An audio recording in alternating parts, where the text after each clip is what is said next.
They mocked him, dismissed him, and assumed he wouldn't fight back, until one flawlessly executed move left the entire school in stunned silence. The first thing William Mercer noticed about Redmond High School was its almost unnaturally pristine appearance. Everything wasn't just clean. It was polished, meticulously maintained. The glass windows reflected the world with unsettling perfection. The floors gleamed under the harsh fluorescent lights, and the hallways stretched out in a neat, controlled order that felt unnatural for a place filled with teenagers. It was nothing like his old school in Birmingham, Alabama, where murals painted by students covered the walls, and the sound of someone beatboxing in a stairwell was a common background noise. Redmond High felt clinical. His mother had called their move a fresh start. His father, always more straightforward, had deemed it a necessary change. William wasn't sure what to call it yet, but the moment he stepped through the front doors, he could sense something. People were looking, not openly staring. That would be too obvious. But the fleeting glances, the hushed whispers, the way some students subtly sized him up before turning away, all conveyed the same unspoken question. Who is this guy? William wasn't small for a 16-year-old. Standing at 5 feet 10 inches, his physique reflected years of disciplined training rather than casual workouts, lean, controlled muscle. He carried himself with the quiet confidence his father had instilled in him. Steps measured, posture straight, never slouching. And yet, to them, he was an outsider. Because he was. He reached the front office without any trouble, collected his schedule from an overly polite receptionist, and as he exited, a group of students by the lockers caught his attention. A tall, broad-shouldered guy, with perfectly styled blonde hair, leaned casually against the lockers, flanked by 2 others who chuckled at something he had just said. Their laughter wasn't loud, but it was calculated, just enough to ensure that whoever the joke was about knew they were the punchline. William wasn't their target yet, but he could sense it. A slow, deliberate evaluation.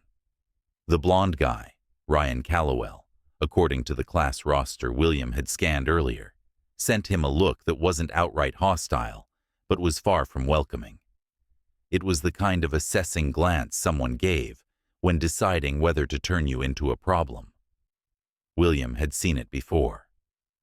Ryan smirked, leaned toward one of his friends, and murmured something too low for William to hear. The other 2 chuckled, their eyes lingering on him just a little too long. William exhaled slowly through his nose and walked past them, ignoring it. He had nothing to prove. His father's words echoed in his mind, the same lesson repeated countless times. Strength isn't about showing off. It's about knowing when to walk away. So he did. But guys like Ryan don't take well to being ignored, and this wouldn't be their last encounter, though William didn't know that yet. He had only been at Redmond High for a week, but he already understood its unspoken structure.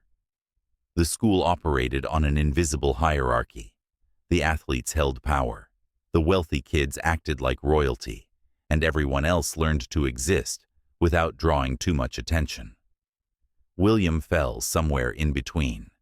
He wasn't loud, wasn't looking for conflict, but he also wasn't meek, and that alone made him stand out.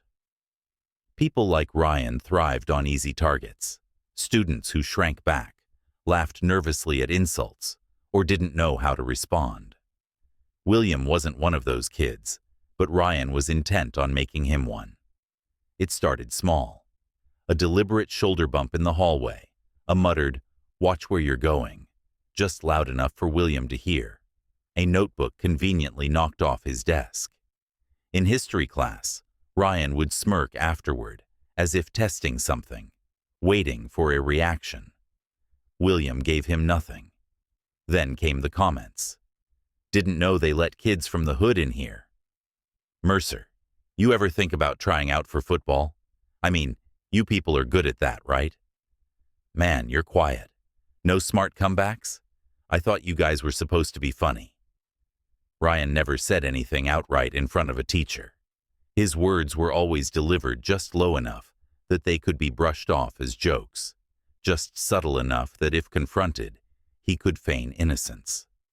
And the others, they laughed. Not all of them, but enough.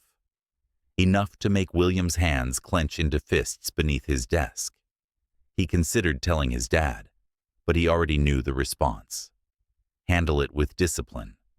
Don't lower yourself to their level. And his mom, she'd worry. She'd tell him to talk to a teacher, but William knew that wouldn't change anything.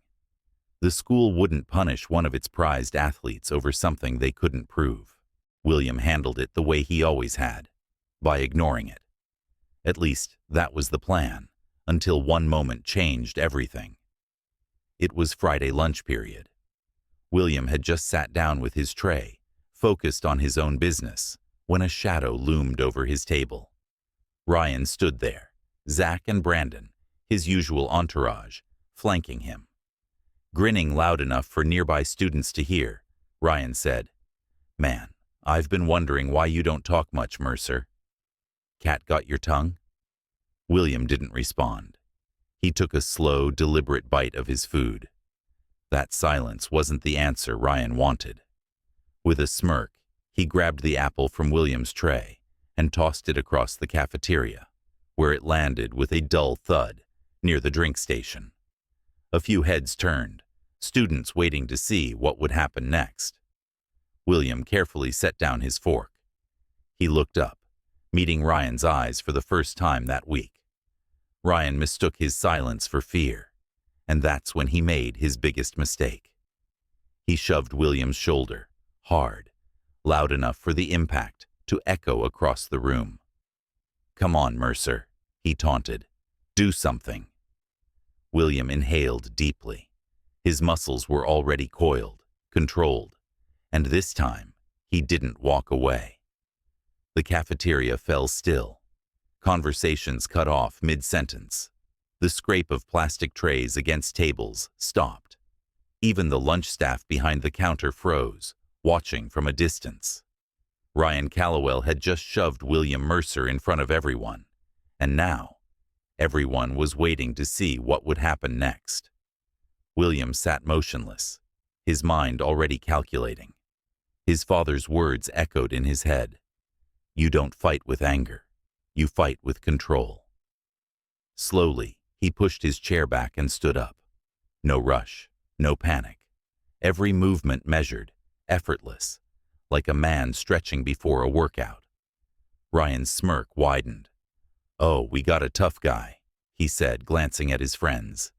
"You gonna swing, Mercer? You gonna act like a thug?" William's expression remained unreadable. He simply tilted his head slightly, studying Ryan like an equation that didn't quite add up. And that was the moment Ryan realized something was off. William wasn't nervous. He wasn't flinching. He wasn't even blinking. Ryan's grin faltered, just barely. A hesitation. A subtle shift in his stance, like some primal instinct was warning him that maybe, just maybe, he'd miscalculated. But it was already too late. Ryan reached out, shoving William again. This time, William moved, fast.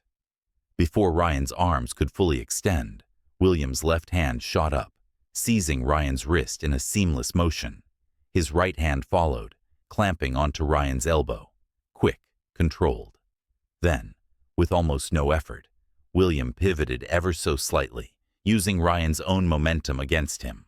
Ryan's feet left the ground. His back hit the cafeteria floor with a solid thud before he even knew what had happened. A sharp, stunned silence filled the room.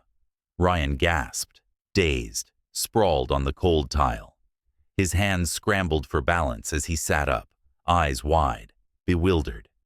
His friends took an uncertain step forward, but William didn't even glance at them. Instead, he crouched beside Ryan, his voice low, steady. "Don't touch me again." No threats, no insults, just a statement. And that was what made it so much worse. Ryan wasn't just beaten, he was dismissed. William rose to his feet, dusted off his hands like he'd moved a chair instead of a person, and picked up his tray. Without looking back, he walked away. The cafeteria remained frozen. Students stared at Ryan, at William, at each other. Then, from somewhere in the back, a single voice whispered, "Holy sh!" And just like that, the floodgates opened. Whispers turned into murmurs, murmurs into excited conversations. Someone had caught the entire thing on their phone. Someone else was already texting about it. And Ryan? He stayed where he was, jaw clenched, hands curled into white-knuckled fists, because he knew that by the time the last bell rang, everyone at Redmond High would be talking about what had just happened. But this wasn't over. By the end of the day, the story had spread like wildfire. William Mercer had taken down Ryan Callowell, not with a punch, not in some chaotic fight, but with a single precise move. And that made it impossible to ignore. If it had been a messy brawl, the details would have blurred. People would have taken sides. Rumors would have twisted the truth, and eventually, the whole thing would have faded. But this was different. William hadn't just fought back. He had made Ryan look weak. He had made him look powerless. And at a place like Redmond High, that wasn't something people forgot. As William left the building, he ignored the stares. Some students watched him like they were seeing him for the first time. Others whispered the second his back was turned. Some students just looked outright nervous. Ryan wasn't waiting outside. Too obvious. But William wasn't stupid. He knew how this worked. Guys like Ryan didn't take humiliation lightly. They didn't just get up, brush themselves off, and move on. They waited. They plotted. And when they got their revenge, they made sure it counted. William had seen it before, and he knew this wasn't over. At home, he barely made it through dinner before his mom noticed. She had that way of looking at him, tilting her head slightly, like she was scanning his face for hidden details. "Everything okay at school?" she asked, setting down her fork. His dad, sitting across from him, glanced up too. William shrugged. "Yeah, just a regular day." His mom didn't buy it. His dad just kept eating. That was the difference between them. His mom asked questions. His dad waited for answers. Later that night, William's phone buzzed. A text from an unknown number. Unknown. "You think you're tough? You got lucky today." Unknown. "Watch your back." William stared at the screen, then exhaled, locked his phone, and set it face down on his desk. This wasn't unexpected. It wasn't even surprising. But now he had a choice to make. Would he let this go, pretend it never happened? Or would he make sure Ryan, and everyone else, understood exactly who he was? Because whatever came next, it was coming. By Monday morning, everything felt different. William could tell before he even stepped inside. The sideways glances, the hushed conversations that stopped as he walked past. It was all the confirmation he needed. The story had officially taken on a life of its own. By the time he reached his locker, 2 freshmen had already darted out of his way. A junior he didn't even know gave him a nod of approval. And then there were the ones who suddenly wanted to be his friend. "Yo, Mercer, you really put Callowell on his ass, huh? Dude, I heard you barely even touched him, and he just dropped like a sack of bricks. Bro, you got hands like that, and you don't even talk? That's cold, man." William ignored most of it, offering only a glance or a short nod. Because this wasn't respect. This was entertainment. They weren't looking at him as a person. They were looking at him like a spectacle, a rumor come to life. That's when he saw Ryan standing by the main entrance. But something was different. The usual cocky smirk was gone. The easy confidence was missing.